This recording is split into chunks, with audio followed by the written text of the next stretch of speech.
할렐루야. 주일을 맞이해서 예배자에 나오신 모든 분들을 주의 이름으로 환영하고 축복합니다. 한 주간 동안 긴 장마로 인해 많이 힘들고 또 피곤한 시간을 보냈을 텐데 오늘 예배를 통해서 하나님께 주시는 위로와 힘을 얻는 귀한 은혜가 있기를 원합니다. 제가 쏟아지는 장마를 보면서 마음속으로 하나님 우리의 심령 속에 참 성령의 단비를 이와 같이 부어 주옵소서. 그런 기도를 새벽에 한 일이 있습니다. 오늘 예배를 통해서 바깥에 내는 그 장맛비 못지않은 성령의 은혜로운 단비가 오늘 저와 여러분에게 충만하게 부어지기를 원합니다. 오늘 시간 마음속으로 그 은혜를 사모하시면서 다 같이 주일 예배 함께 드리겠습니다. 다 같이 기도하겠습니다.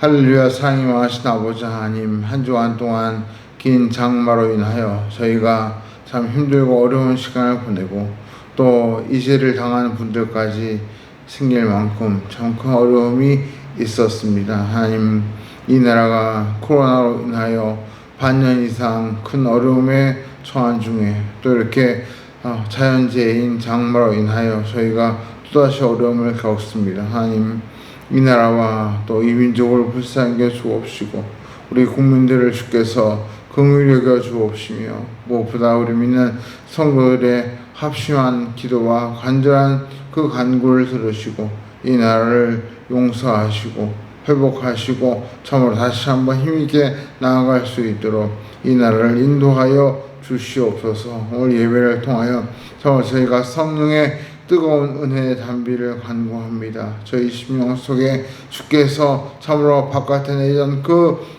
장마비 못지않은 더 은혜로운 비를 허락하시고 참 성령의 은혜가 우리의 심령 속에 강같이 흐르게 하여 주시옵소서. 감사하고 살아계신 우리 주 예수 그리스도 이름으로 간절히 기도하옵나이다.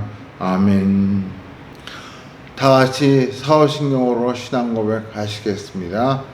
전능하사 천지를 만드신 하나님 아버지를 내가 믿사오며 그 외아들 우리 주 예수 그리스도를 믿사오니 이는 성령으로 잉태하사 동정녀 마리에게 나시고 본디오 빌라도에게 고난을 받으사 십자가에 못 박혀 죽으시고 장사한 지 사흘 만에 죽은 자 가운데서 다시 살아나시며 하늘에 오르사 전능하신 하나님 우편에 앉아 계시다가 저희로서 선자와 죽은 자를 심판하러 오시리라. 성령을 믿사오며 거룩한 공회와 성도와 서로 교통하는 것과 죄를 사하여 주신 것과 몸이 다시 사는 것과 영원히 사는 것을 믿사옵나이다. 아멘. 우리 시간 성령의 은혜를 사모하시면서 뜨겁게 찬양 드리기를 원합니다. 오늘은 우리 정욱진 형제가 나와서 찬양으로 하나님께 영광 돌려주시겠습니다. 우리 다 같이 힘있게 찬양하겠습니다. 오늘도 예배 자리에 나오신 여러분을 진심으로 환영합니다. 오늘도 찬양하실 때 찬양의 가사를 묵상하면서 우리의 마음을 내려놓고 주님의 이름만 찬양하는 시간 됐으면 좋겠습니다.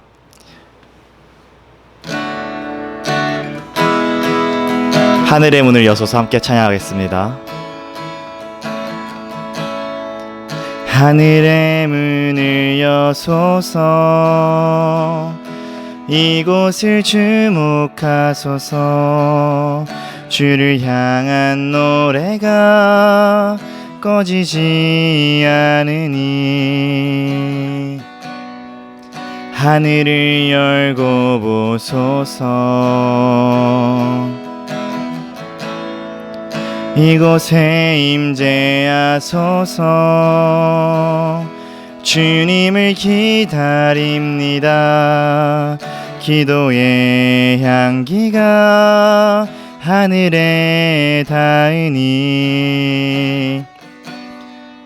주여 임재하여 주소서 이곳에 오셔서 이곳에 앉으소서 이곳에서 드리는 예배를 받으소서 주님의 이름만이 오직 주의 이름만 이곳에 있습니다. 처음부터 찬양하십사. 하늘의 문을 여소서. 하늘의 문을 여소서. 이곳을 주목하소서. 주를 향한 노래가 꺼지지 않으니 하늘을 열고 보소서. 이곳에 임재하소서. 이곳에 임재하소서. 주님을 기다립니다. 기도의 향기가 하늘에 닿으니 주여 임재하여 주소서.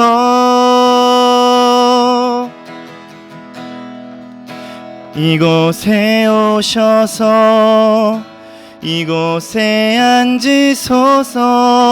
이곳에서 드리는 예배를 받으소서. 주님의 이름만이 오직 주의 이름만 이곳에 있음니. 이곳에 오셔서 이곳에 앉으소서. 이곳에서 드리는 예배를 받으소서.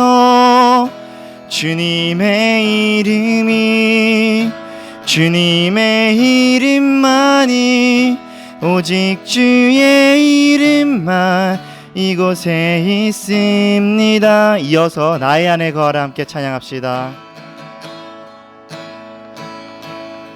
나의 안에 거하라. 나는 내 하나님이니 모든 환난 가운데 너를 지키는 자라. 두려워하지 말라. 내가 널 도와주리니 놀라지 말라. 내 손 잡아주리라. 내가 너를 지명하여 불렀나. 너는 내 것이라. 너의 하나님이라. 내가 너를 보배롭고 존귀하게 여기노라. 너를 사랑하는 내 여호와라. 처음부터 찬양합시다. 나의 안에 거하라. 나는 내 하나님이니 모든 환난 가운데 너를 지키는 자라. 두려워하지 말라. 내가 널 도와주리니 놀라지 말라. 내 손 잡아주리라. 내가 너를 지명하여 불렀나니 너는 내 것이라. 넌 내 것이라. 너의 하나님이라. 내가 너를 보배롭고 존귀하게 여기노라. 너를 사랑하는 내 여호와라.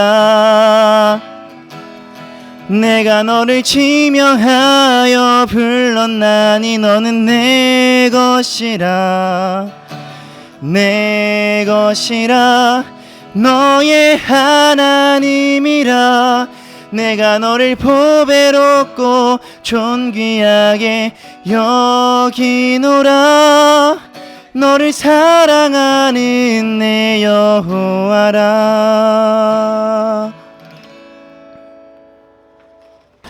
마지막 찬양으로 나는 예배자입니다. 같이 찬양하실 때 오늘도 예배 드리시는 여러분 자신의 마음들이 예배에 올려드리는 자로서 준비되어 있는지 돌이켜보면서 같이 묵상하며 찬양했으면 좋겠습니다.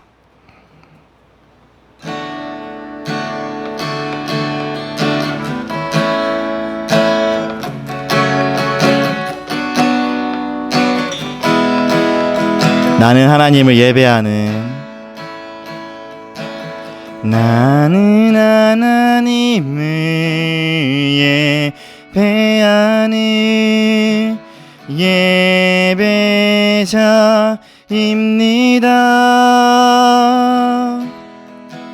내가 서 있는 곳 어디서나 하나님을 예배합니다.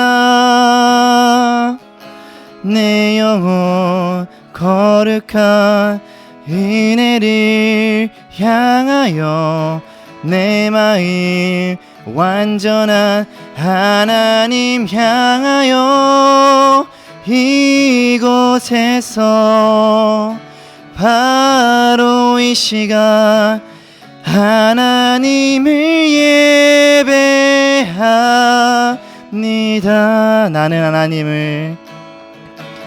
나는 하나님을 예배하는 예배자입니다.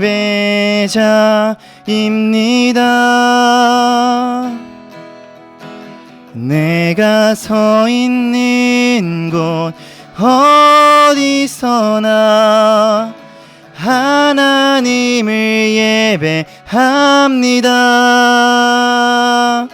내 영혼 거룩한 은혜를 향하여 내 마음 완전한 하나님 향하여 이곳에서 바로 이 시간 하나님을 예배합니다. 내 영혼 거룩한 은혜를 향하여 내 마음 완전한 하나님 향하여 이곳에서 바로 이 시간 하나님을 예배합니다.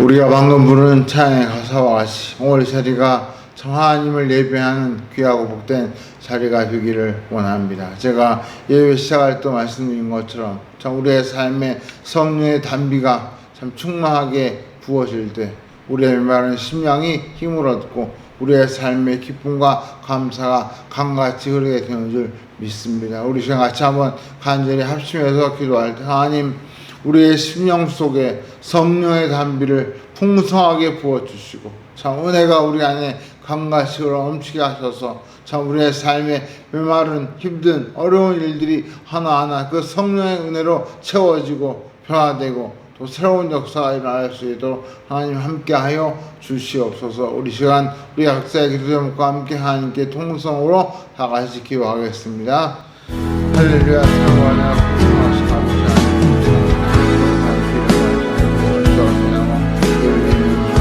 하나님 힘들고 지금 장마로 힘들고 지친 자의 몸과 마음을 주 앞에 내놓고 주님 주신 은혜와 위로와 힘과 기를 우리 자의 주님 함께하여 주옵시고 저희 예배를 기도하시고 저희 기도와 안도를 들으시고 자의 하나님의 그 능력의 선물을 잡아주시고 일으켜주시고 그 왕량한 이걸로 사람들을 통치하시고 저희의 건강을 인정하여 주시옵소서. 이 왕량 사랑의 하나의 준비신 하나님께서 이 어두운 교환하시고 모두에게 무서운 역사를 보여주시고 가능한 일이 가능하시고 하나님 역사를 보였습니다. 이 고창과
기도하옵나이다.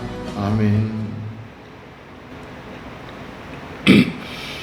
오늘 우리 주신 말씀 함께 보겠습니다. 신약성경 마태복음 5장 33절부터 37절 말씀. 마태복음 5장 33절부터 37절 말씀 성경을 보시거나 또 자막을 보시면서 우리 함께 한 목소리로 이 말씀 같이 봉독하겠습니다. 다 찾으신 줄 알고 우리 함께 이 말씀 3절부터 함께 같이 읽겠습니다. 또 옛사람에게 말한 바 헛맹세를 하지 말고 내 맹세한 것을 주께 지키라 하였다는 것을 너희가 들었으나 나는 너에게 이르노니 도무지 맹세하지 말지니 하늘로도 하지 말라 이는 하나님의 보좌임이요 땅으로도 하지 말라 이는 하나님의 발등상임이요 예루살렘으로도 하지 말라 이는 큰 임금의 성임이요 내 머리로도 하지 말라 이는 내가 한턱도 희고 검게 할 수 없음이라 오직 너희 말은 옳다 옳다 아니라 아니라 하라 이에서 지나는 것은 악으로부터 나느니라. 아멘. 언젠가 교회 앞에 놀이터를 지나가는데 여자아이들이 노는 소리가 들려왔습니다. 막 깔깔거리고 웃으면서 재미있게 놀길래 뭘 하고나 제가 지켜봤더니 약속 놀이를 하고 있었습니다. 우리가 흔히 약속하고 도양 뭐 이렇게 하고 노는데 보니까 이 아이들은 거기서 끝나는 게 아니라 뭐가 더 많더라고요. 제가 유심히 지켜보았더니 약속, 도장, 그 다음에 복사, 사인, 코팅, 스캔 뭐 이런 걸 하는 걸 보았습니다. 한번 약속을 하는데 복잡하게 이렇게 제스처를 취해가면서 놀고 있는데 그 모습이 자기들도 재미있는지 너무 즐겁게 웃는 모습을 보았습니다. 저도 매우 재미있고 흥미로워서 그 광경을 유심히 보았던 기억이 있습니다. 그런데 다른 한편으로 생각해보면 마치 그 모습이 이 시대의 불신의 모습을 반영하고 있다 그런 생각이 듭니다. 옛날에는 새끼손가락만 걸고 약속해도 그걸로 충분했는데 지금은 그걸로는 아예 되지도 않고 도장, 뭐 복사, 뭐 사인, 뭐 스캔, 뭐 코팅 이런 이상한 용어들이 더 등장하면서 그 약속에 뭔가를 더 해야만 믿을 수 있는 것처럼 그렇게 이야기되고 있는 것이 참 몹시 안타까운 마음이 들었습니다. 그만큼 사람들이 서로를 믿기 어려워졌다는 뜻으로 제기는 와 닿았습니다. 오늘 예수님은 맹세라고 하는 주제에 대해 말씀하고 계십니다. 사실 이 맹세는 앞에 나온 살인이나 간음 같은 십계명에 나오는 그런 중요한 어떤 주제는 아니지만 적어도 사람과 사람 사이의 관계에 있어서 매우 중요한 주제라고 할 수 있습니다. 한마디로 신뢰를 담보하는 그런 표시가 바로 이 맹세라고 말할 수 있습니다.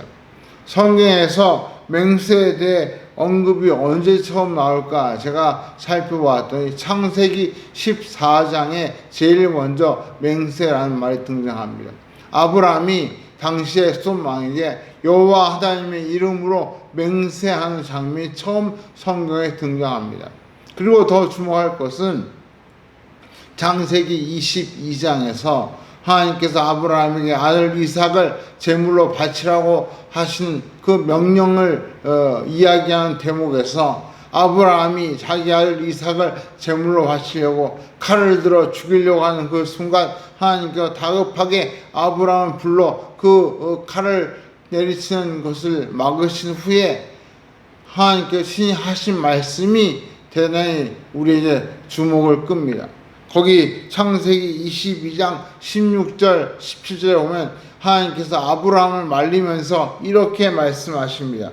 여호와께서 이르시기를 내가 나를 가리켜 맹세하노니 내가 이같이 행하여 내 아들 내 독자도 아끼지 아니하였은즉 내가 내게 큰 복을 주고 내 씨가 크게 번성하여 하늘의 별과 같고 바다의 모래와 같게 하리니 내 씨가 그 대적의 성문을 차지하리라.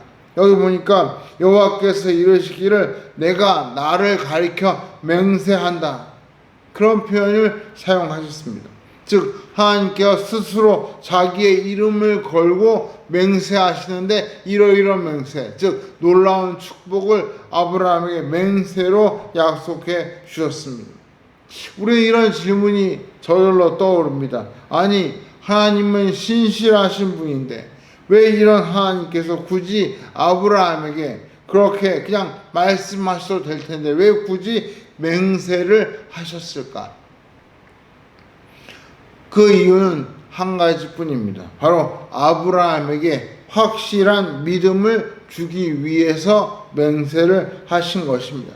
친히 맹세까지 하시면서 말씀하시는 그 하나님의 약속을 아브라함이 어찌 믿지 않을 수 있겠습니까? 그래서 아브라함은 이 하나님의 약속을 굳게 믿고 그때부터 평생토록 믿음으로 살았습니다. 하나님은 맹세를 통해서 아브라함의 마음속에 신뢰를 주고 안심을 주고 그리고 그 약속이 정말로 이루어질 거라는 사실을 심어 주었습니다. 그래서 신명기 6장 13절에 내 하나님 여호와를 경외하며 그를 섬기며 그의 이름으로 맹세할 것이라. 그 이후에 하나님께서 이스라엘 백성에게 맹세할 일이 있으면 여호와 하나님의 이름으로 맹세하라, 그렇게까지 말씀하신 것입니다. 결국 맹세는 서로에 대한 신뢰와 믿음 그리고 관련된 문제에 대해 안심하고 믿을 수 있는 그런 평안한 마음을 심어주는 중요한 역할을 하고 있습니다. 그런데 이 맹세가 문제가 될 경우가 있습니다. 바로 오늘 본문에서 예수님이 지적하신 그 경우입니다. 우리 33절을 같이 한번 보시죠. 또 옛사람에게 말한 바 헌 맹세를 하지 말고 내 맹세한 것을 주께 지키라 하였다는 것을 너희가 들었으나. 즉 맹세가 진짜 맹세가 아니라 헛 맹세, 즉 거짓 맹세가 되고, 그래서 그 맹세한 내용이 지켜지지 않을 때 그것이 문제가 된다는 것입니다. 제가 성경에서 헛맹세에 대한 가장 대표적인 사례를 찾아보니까 바로 베드로의 경우를 떠올리게 되었습니다. 예수님께서 십자가에 달리시기 전날 제자들과 함께 마지막 만찬을 하셨습니다. 그런데 그 만찬 자리에서 예수님이 놀라운 선포를 하십니다. 오늘 밤 너희가 다 나를 버리고 도망갈 것이다. 그러자 베드로가 발끈하면서 이렇게 말합니다. 주님, 다른 사람들은 다 주님을 버릴지라도 나는 절대로 주님을 버리지 않겠습니다. 너무나 자신만만하게 그렇게 주님께 대답을 했습니다. 그러자 주님은 오히려 그런 베드로를 측은하게 보시면서 이렇게 말씀하십니다. 베드로야, 네가 닭 울기 전에 3번이나 나를 부인할 것이다. 너무나 충격적인 말씀을 하셨고 베드로가 그 말을 듣고는 화를 벌컥 내면서 내가 주님과 함께 죽을지언정 주님을 부인하는 일은 절대 없을 겁니다. 그렇게 호언장담을 했습니다. 그런데 정말 얼마 뒤에 예수님께서 체포당하시고 모든 제자들이 다 뿔뿔이 도망쳤을 때 베드로 혼자 조심스럽게 멀리서 예수님을 따라가며 동정을 살폈습니다. 예수님께서 신문당하실 때 멀리서 지켜보고 있던 베드로에게 그 집에 있던 하인이 너도 저 예수와 한편이지 라고 하는 순간 베드로는 그 사실을 부인하게 되었습니다. 우리가 잘 아는 대로 3번이나 주님을 부인했습니다. 심지어 베드로가 부인할 때 이렇게 이야기합니다. 마태복음 26장 27절에 보면 베드로가 맹세하고 또 부인하여 이르되 나는 그 사람을 알지 못하노라. 맹세하면서 예수님을 부인했습니다. 심지어 마지막 3번째 부인할 때는 뭐라고 말하는 줄 아십니까? 마태복음 26장 14절에 이렇게 말씀합니다. 그가 저주하여 맹세하여 이르되 나는 그 사람을 알지 못하노라 하니 곧 닭이 울더라. 베드로가 저주하며 맹세했다고 말합니다.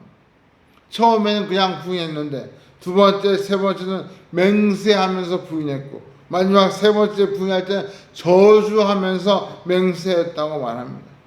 예수님 앞에서 큰 소리치던 베드로의 모습은 온데간데 없고 맹세하며 저주하며 부인한 베드로의 모습만 남은 것입니다. 그야말로 베드로의 맹세는 거짓말을 감추기 위한 헛맹세였습니다. 베드로가 만찬 석상에서 예수님에게 자기는 절대 부인하지 않겠습니다 라고 말한 것은 분명 부인하지 않을 마음이 충만했기 때문에 그렇게 말한 것일 겁니다. 그런데 자기에게 예측하지 못한 상황이 닥쳐오자 이를테면 주님과 함께 죽을 수도 있다는 두려움이 닥쳐오자 베드로는 거의 반사적으로 처음에 맹세는 다 새까맣게 잊어버리고 거짓 맹세, 헛맹세로 그 위기를 모면하려고 했던 것입니다. 저는 이런 베드로의 모습이 오늘 우리 그리스도인의 모습이 될 수 있다는 사실에 심각함을 느낍니다. 오늘 우리도 생각지 못한 어려움 또 심지어 두려움이 닥쳐오면 혹시 우리도 베드로처럼 앞에 했던 그 신뢰와 맹세를 잊어버리고 거짓 맹세로 혹시라도 그 위기와 두려움을 면하려고 피해가려고 하는 것은 아닐까 그런 걱정이 밀려옵니다. 예수님 당시의 사람들은 이런 식으로 맹세를 악용했습니다. 맹세를 하면 사람들이 믿어주니까 자기의 유익을 위해서 맹세를 남발하기 시작했습니다. 그리고 맹세할 때 심지어 약간의 거짓말과 과장을 섞어가면서 맹세를 습관적으로 하기 시작했습니다. 그런데 이런 헛맹세, 거짓 맹세를 하는데 여호와의 이름으로 맹세를 하려고 하니까 좀 겁이 났던 것 같습니다. 혹시라도 하나님께서 그 맹세 때문에 벌을 내리시면 어떡할까 그런 두려움이 생긴 거죠.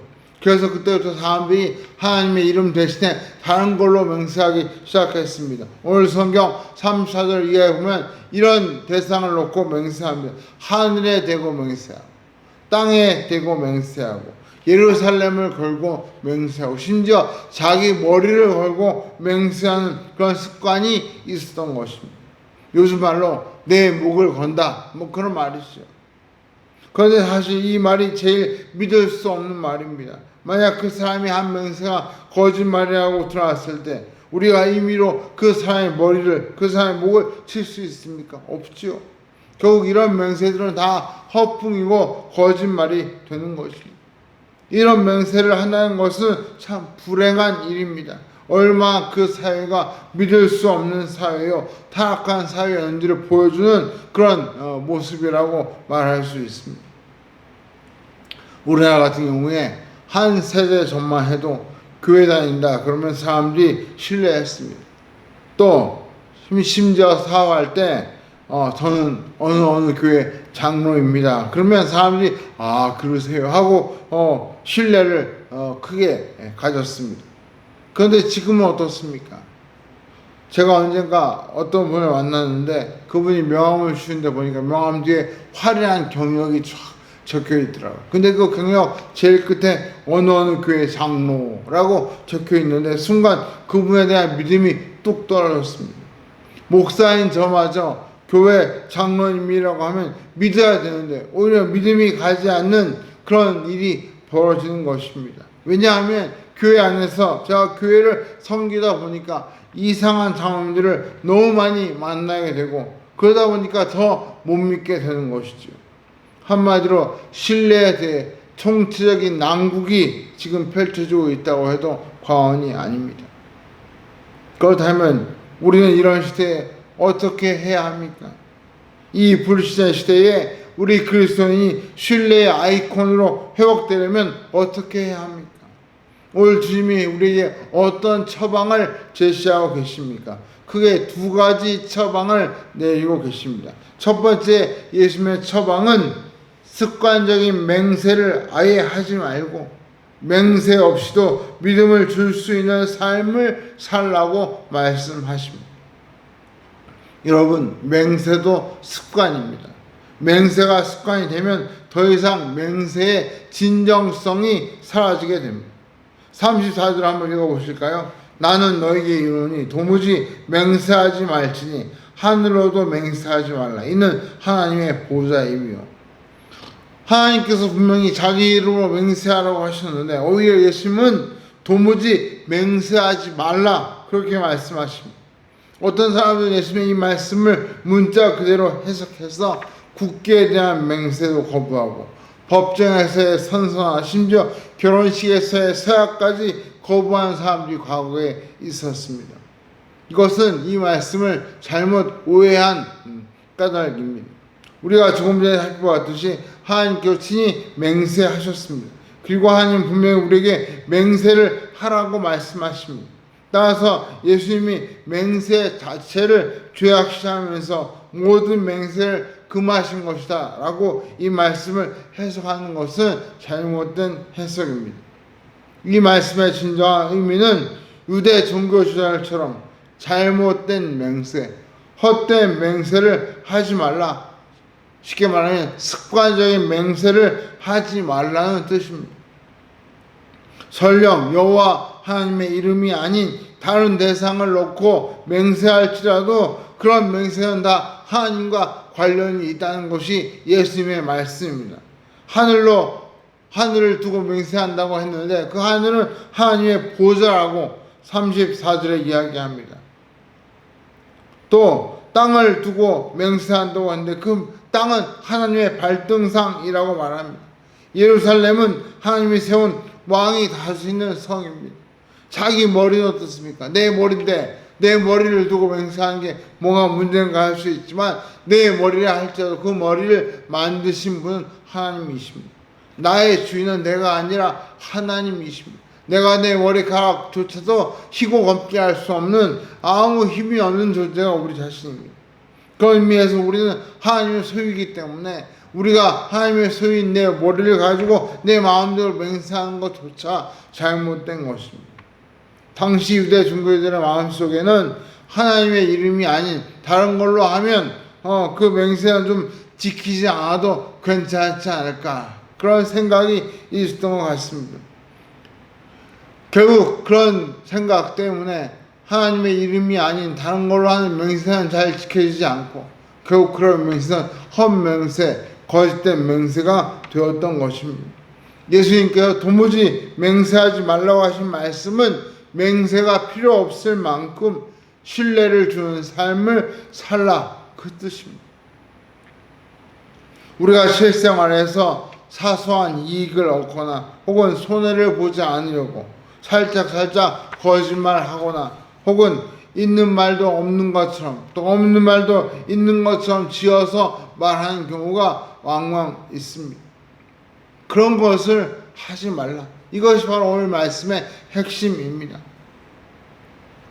언젠가 제가 한번 말씀드린 기억이 있는데 혹시 들으신 분들에게는 죄송하지만 제가 다시 한번 말씀을 드립니다. 제가 인천에 있는 신학교에서 강의를 할 때 야간만 강의를 마치고 나면 거의 밤 10시가 넘는 경우가 있었습니다. 한 번은 강의가 끝나고 다른 교수님과 잠깐 얘기를 나누다 보니까 11시가 다 되었습니다. 차를 몰고 집으로 오는데 그때 저희 집이 북한산 밑에 있는 우이동이었습니다. 차가 막힐 때는 인천에서 우이동까지 2시간도 넘게 걸렸고 한밤중에 오니까 차가 별로 없어서 한 시간 정도 걸려서 온 것 같습니다. 제가 저희 집 근처에 오다 보면 화계사 사거리라는 곳이 있는데 내리막길로 되어 있는 곳입니다. 그쯤 왔을 때 보니까 시간이 막 자정이 넘었던 시간이었습니다. 근처에 차도 한 대 없고 말 그대로 정말 차가 없는 빈 도로를 저 혼자 달리는데 음악을 틀어놓고 졸음도 쫓으면서 그 노래를 따라 부르면서 제가 그 화계사 언덕의 내리막길을 달려오고 있었습니다. 내리막이다 보니까 저 모르게 차 속도가 점점 붙어가지고 아마 원래 정해진 속도보다 훨씬 빠른 속도로 그 사거리를 내려온 것 같습니다. 뭐 차가 아무것도 없으니 주변에 차가 한 대도 없으니까 그냥 아무 생각 없이 내려왔는데 갑자기 뒤에 웬 경찰 오토바이가 한 대 따라와서 저보고 차를 세우라는 겁니다. 차가 한 대도 없는 그 거리에서 어디서 갑자기 경찰 오토바이가 나타나는지 참 신기한 마음까지 들었습니다. 그리고 저에게 다가와서 그 경찰관이 면허증을 보여달라고 그렇게 이야기합니다. 제가 면허증을 내면서 죄송합니다. 차가 없어서 저도 모르게 속도를 낸 것 같습니다. 이렇게 말을 했습니다. 제가 이렇게 인사한 이유는 속으로 차도 없는데 한 번만 좀 봐주시면 안 될까요? 아마 그런 뜻으로 제가 이렇게 말한 것 같습니다. 그러자 경찰관도 속도 위반 딱지를 떼는 것 같이 뭔가를 쓰면서 저한테 그러게 좀 조심 좀 하시지 하면서 말꼬리를 흐렸습니다. 순간 제 머릿속에 한 10,000원짜리 한 장 이렇게 찔러주면 되겠구나 그런 생각이 문득 스쳐갔습니다. 근데 그 생각이 드는 순간 고민이 쳐왔습니다. 자, 10,000원짜리 한 장 주고 해결하면 될 것 같지만 만약 이것이 뇌물을 주고 문제를 무마시키는 것 같아 왠지 양심의 가책이 된 것입니다. 그래서 결국 가만히 있었습니다. 그 경찰관이 뭔가 좀 기대를 하는 것 같다가 제가 아무 반응이 없자 결국 딱지를 끊는데 저한테 속도 위반 딱지를 떼나 싶어서 봤더니 그분이 이렇게 말합니다. 속도 위반은 4만원인데 경범죄로 해서 15,000원짜리 끊었으니까 조심하세요. 그러는 거예요. 제가 거기서 그냥 가만히 있었으면 되는데 그냥 서로 좋게 좋게 헤어질 수 있는데 순간 무슨 경범죄지 하는 생각이 문득 들었습니다. 그래서 제가 가려고 하는 그분한테 저기요 혹시 제가 속도 위반이 아니고 무슨 경범죄를 지었습니까? 하고 물었더니 그분이 차 밖으로 담배꽁초를 툭 한 걸로 끊었습니다. 순간 제가 제 머릿속에 나중에 누가 제 과거를 조사하다가 목사가 밤 12시가 넘어서 차를 운전하다가 한밤중에 담배꽁초를 버렸다는 건 담배를 피다 갔다는 건데 그러면 그 목사 진짜 신실한 거 맞아? 이런 말을 할까봐 제가 순간 다급한 마음이 들어서 그 경찰관을 불렀습니다. 저기요, 제가 목사인데 다른 건 몰라도 담배꽁초를 버린 건 제가 좀 어려울 것 같습니다. 담배꽁초를 버려서 벌금을 냈다고 하면 나중에 문제가 될 수 있으니 그냥 4만원짜리 속도 위반 딱지를 좀 끊어주세요. 제가 그렇게 이야기를 했습니다. 그 경찰관이 저를 부끄러움이 바라보더니 딱지를 달라고 그러더니 그 딱지를 딱 받아가지고 손으로 꾸기면서 다음에 조심하세요 이러고 오토바이를 타고 가는 모습을 제가 보았습니다. 그 일이 있은 지 벌써 20년이 넘었는데 저는 그때 지금도 저의 정직과 거짓말에 대한 중요한 이정표가 되고 있습니다. 순간의 손해를 또 순간의 이익을 위해서 거짓말하고 한번 눈 감고 넘어가면 될 수 있는 일이지만 그냥 그것이 쌓이고 쌓여서 우리의 신뢰와 진실을 가리는 어두운 장막이 될 수 있다는 사실을 제가 경험한 것입니다. 저는 9년 전에 이 아로마 만년교회를 개척할 때 많은 분들이 헌금을 해 주셨습니다. 그냥 받고 넘어가도 되지만 저는 그분들의 이름을 일일이 다 기록해 두었습니다. 그분들의 고마움을 잊지 않기 위함이기도 하지만 동시에 이 교회를 투명하게 깨끗하게 관리하겠다는 저의 다짐을 그렇게 표현한 것입니다. 그래서 지금도 재정 보고와 영수증 관리를 철저히 하려고 애를 쓰고 있습니다. 작은 영수증 하나 때문에 신뢰가 무너지기 시작하면 나중에 전부 다 무너질 수 있다는 생각을 저는 하고 있습니다. 예수님은 우리 그리스도인들이 신뢰와 정직함으로 이 세상을 바꿔나가기를 원하십니다. 우리의 신뢰와 정직함이 세상 사람보다 더 나아야 하는 것은 물론이고 하나님 앞에서 부끄러움이 없도록 그렇게 정직하고 신뢰를 가지고 살아야 할 것을 주님은 기대하시고 원하십니다. 신뢰는 하루아침에 생기지 않습니다. 쌓이고 쌓여야 합니다. 사랑하는 우리 아름다운 만양교회 성도 여러분, 사람 앞에서 습관적인 맹세를 하지 않도록 우리 자신을 조심하시고 자기 자신을 잘 관리하시기 바랍니다. 뿐만 아니라 하나님 앞에서도 부끄럽지 않을 만큼 신실한 삶을 살기 위해 노력하는 저와 여러분이 되시기를 원합니다. 그렇다면 두 번째로 예수님께서 우리에게 어떤 처방을 내리고 계십니까? 첫 번째는 신뢰할 수 있도록 맹세가 필요 없는 그런 신뢰가 넘치는 삶을 살라고 하셨다면 두 번째 처방이 무엇입니까? 바로 애매모호한 대답이 아니라 정확한 대답을 하라는 것입니다. 모호한 답변으로 위기를 넘어가려고 할 것이 아니라 정확한 대답을 하라는 것입니다. 37절 말씀 한번 같이 보실까요? 37절. 오직 너희 말은 옳다 옳다 아니라 아니라 하라. 이에서 지나는 것은 악으로부터 나느니. 주님이 우리에게 요구하신 답은 yes or no 이것뿐입니다. 이것 외에는 다 우리를 잘못하면 악으로 이끄는 대답이 될 수 있다. 그 말씀입니다. 한 번은 어린아이가 재판에 중요한 증인으로 서게 되었습니다. 변호사는 어린아이에게 여러 가지 질문을 퍼부었습니다. 하지만 이 아이는 아주 침착하게 대답을 잘 또박또박 했습니다. 변호사는 어린아이 입에서 자기가 원하는 대답이 나오지 않자 아이에게 이렇게 다그쳤습니다. 얘야, 너 오늘 여기 오기 전에 아버지가 너에게 무엇이라고 대답해야 할지 미리 다 가르쳐 주셨지? 어때? 그렇지? 그래서 아이가 예 라고 고개를 끄덕이며 대답했습니다. 그자 변호사는 회심의 미소를 지으면서 아이에게 또 이렇게 다그쳤습니다. 얘야, 여기는 법정이다. 그러니 무엇이든지 솔직하게 대답해야 해. 오늘 아침에 아버지가 너에게 무엇이라고 대답하라고 가르쳐 주셨는지 어디 한번 솔직하게 말해봐라. 그자 아이가 이렇게 대답했다고 합니다. 아버지는 제게 이렇게 말씀하셨습니다. 제가 증언할 때 변호사 아저씨가 제 말을 뒤죽박죽으로 만들려고 할 것이라고 말씀하셨습니다. 그러면서 아버지는 제가 그럴지라도 정신만 잘 차리고 언제나 진실한 말만 하면 매번 똑같은 말을 바르게 할 수 있을 것이라고 말씀하셨습니다. 그렇습니다. 거짓말을 하는 사람은 마음이 불안할 수밖에 없습니다. 그래서 말이 뒤죽박죽 되기 십상입니다. 그러나 진실을 말하는 사람은 마음이 편합니다. 뒤죽박죽 될 것이 없기 때문입니다. 우리는 직장 상사의 호감을 사기 원합니다. 그래서 일명 아부를 합니다. 그리고 우리는 그것을 가리켜 직장 생활의 윤활유라고 부릅니다. 그러나 하나님은 그것을 거짓말이라고 말씀하십니다.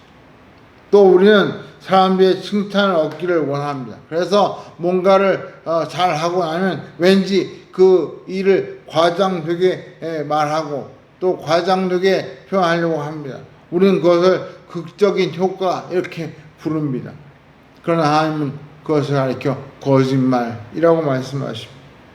우리는 사람들의 존경을 받기를 원합니다. 그래서 갚을 수 없는 빚을 짓고 부에 넘치는 삶을 살기도 합니다. 그리고 그것을 우리는 종종 성공이라고 부릅니다. 그러나 하나님께서는 그것을 가리켜 거짓된 삶이라고 말씀하십니다.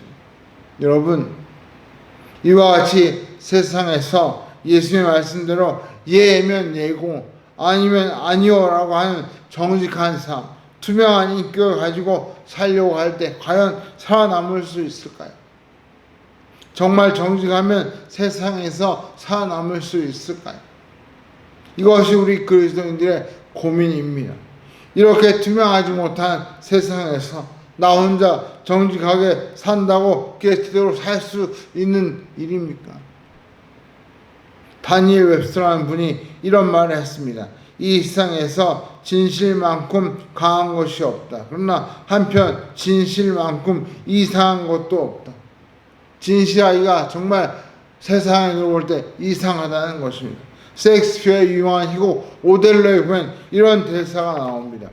이 세상 사람들이여 정말 조심할지어다. 솔직하고 정직하다는 것은 안전한 것이 못되느니라. 솔직하고 정직하는 것은 안전한 것이 못되기 때문에 안전하게 살고 싶으면 적당히 거짓말하며 살라, 그 말입니다. 오히려 이런 말이 지금 예수님의 말씀보다 훨씬 더 우리 마음에 와 닿습니다. 너무나 세상이 거짓되기 때문에 우리만 혼자 정직하게 산다고 될 것 같지 않아 보입니다. 그러므로 이렇게 거짓이 판을 치고 아첨과 아부와 술수와 온갖 거짓 맹세가 난무한 이 세상에서 예수의 말씀대로 예면 예, 아니면 아니오 라는 정직성을 유지하고 산다는 것은 정말 어려운 일입니다. 당연히 고난이 따라옵니다. 결코 쉽지 않습니다. 사는 게 편하지 않을 수 있습니다. 손해를 볼 일도 생기고 심지어 왕따가 될 가능성도 있습니다. 우리가 이런 각오를 하지 않으면 절대 정직할 수 없다는 말씀입니다. 그러면 오늘 말씀이 듣기에는 너무 좋고 감동적인데 실제 삶에서 실천하기는 너무나 어려운 말씀이 바로 오늘 말씀입니다. 이 말씀을 저는 저 자신조차도 걱정과 두려움이 있는 것이 솔직한 저의 심정입니다. 그럼에도 불구하고 기억하십시오. 주님이 우리에게 이런 정직함, 이런 진실함을 원하십니다. 과연 정직하고 진실한 삶을 사느냐 못 사느냐는 것은 여러분의 몫이고 믿음의 결단에 달려 있다는 것입니다. 말씀을 맺겠습니다. 오늘 말씀을 통해 다른 건 다 잊어도 두 가지만 기억하시면 좋겠습니다. 하나는 주님은 우리가 맹세 없이도 얼마든지 신뢰를 주는 사람이 되기를 원하십니다. 굳이 습관적으로 맹세하지 않아도 우리가 하는 말을 사람들이 다 믿어줄 수 있을 만큼 신뢰를 주는 사람이 되기를 원하십니다. 그러기 위해서 두 번째로 우리가 우리의 대답을 무엇보다 명확하게 해야 합니다. 예면 예, 아니면 아니오라고 분명하게 대답해야 한다는 것입니다. 애매모호한 말로 상황을 모면하는 데 익숙해지면 안 되다는 뜻입니다. 더욱 이런 삶을 살기 위해서는 우리 혼자의 힘으로는 할 수 없습니다. 불가능합니다. 그래서 우리가 매 순간 주님께 지혜를 달라고 기도하고 우리가 뭐라고 대답해야 할지 올바른 대답과 잘못된 대답을 가르쳐 주시기를 기도해야 합니다. 그래서 우리가 항상 기도할 수밖에 없고 그 성경 우리에게 쉬지 말고 기도하라고 말씀하시는 것입니다. 이 거짓과 또 각종 아부와 혹은 헛된 맹세가 난무한 이 시대에서 우리가 정직함을 지키려면 주님의 도우심이 무엇보다 절실합니다. 그래서 기도가 필요하다는 뜻입니다. 이번 한 주 우리가 말을 통해서 어려움을 당한 일이 없도록 하나님께서 우리의 입술을 붙들어 주시고 우리의 대답을 지켜주시고 모든 상황 속에서 바른 대답을 할 수 있도록 우리에게 지혜를 주시기를 기도하시고 그래서 우리가 어떤 상황에서도 신실함과 정직함을 잃지 않고 오히려 우리의 말과 행동을 통하여 상대방에게 위로와 힘과 신뢰를 주는 그런 놀라운 일들이 펼쳐지기를 원합니다. 우리가 예배를 통해서 다시 한번 주님께서 우리에게 어떤 삶을 원하시는지 신뢰의 삶을 살기를 원하시다는 사실을 기억하시고 이번 한 주 주님이 기뻐하시는 그런 신실한 삶을 사는 저와 여러분 되시기를 주의 이름으로 간절히 축원합니다. 우리 다시 한번 기도하기를 원합니다. 주님, 우리의 힘으로는 신실하게 정직하게 살기가 너무 어렵습니다. 주님 도와주셔야 우리가 정직한 대학, 정직한 삶을 살 수 있고 이 불의와 거짓이 난무한 시대에 참 이 신뢰의 아이콘으로서 살 수 있음을 고백합니다. 주님 도와주시고 순간순간마다 함께 하시고 우리의 입술에 필요한 말을 허락하여 주옵소서. 우리 한번 같이 기도하기로 합니다. 다시 한번 통성으로 기도하겠습니다. 할렐루야.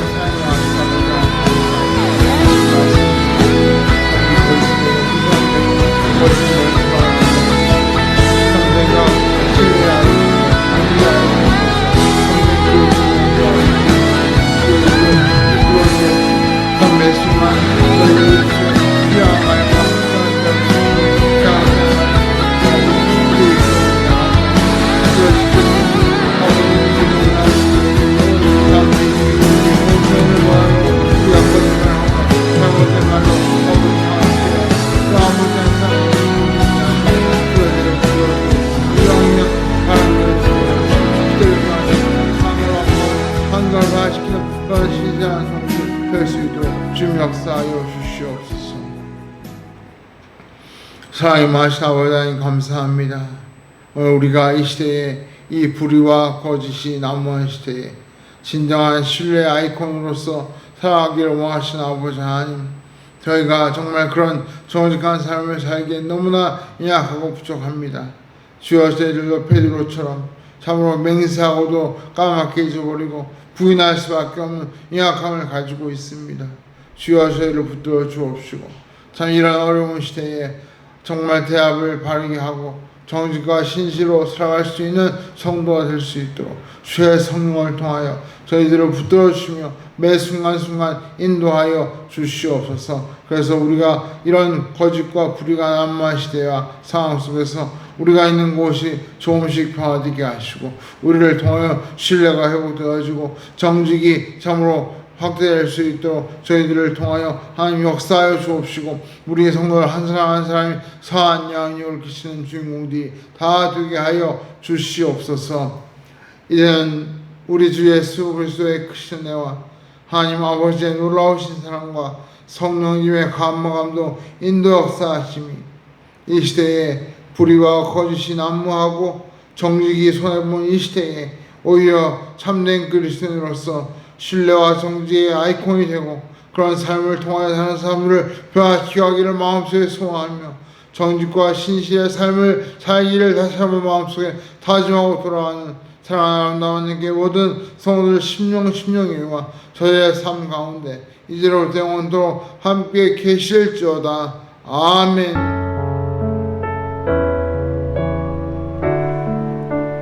한 주간 동안 주님께서 붙들어 주심으로 정직과 신뢰의 삶을 통해 진정한 승리의 삶을 사는 저와 여러분 되시기를 원합니다. 우리 그런 힘과 능력과 지혜를 주실 주님께 감사와 영광 박수를 드리고 예배를 마치겠습니다.